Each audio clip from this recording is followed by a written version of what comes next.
Continue. Last day in a class. Then, from one thing to another, Mr. Hamel went on talking of the French language, saying that it was the most beautiful language in the world. We must guard it among us and never forget it. Because when a people are enslaved, as long as they hold fast to their language, it is as if they had the key to their prison. Then he opened a grammar and read us our lesson. I was amazed to see how well I understood it. All he said seemed so easy, so easy. I think too that I had never listened so carefully and that he had never explained everything with so much patience.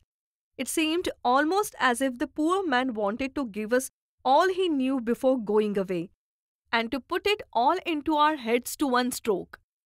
After grammar, we had a lesson in writing.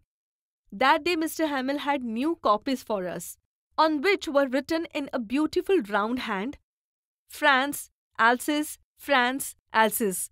They looked like little flags, fluttering everywhere in the schoolroom, hung from the rod at the top of our desks.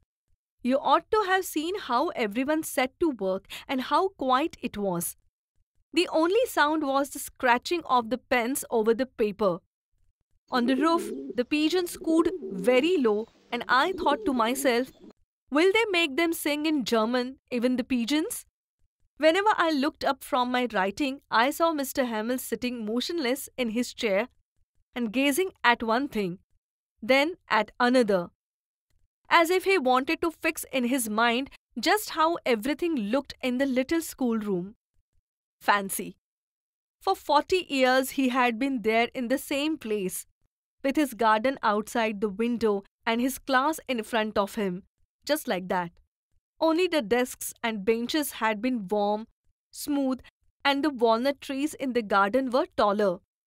How it must have broken his heart to leave it all, poor man, to hear his sister moving about in the room above, packing their trunks, for they must leave the country next day. After the writing, we had a lesson in history, and then the babies chanted their ba, be, bi, bo, boo. Ah, how well I remember it, that last lesson. All at once the church clock struck 12. At the same moment, the trumpets of the Prussians, returning from drill, sounded under our windows. Mr. Hamel stood up, very pale, in his chair. I never saw him look so tall.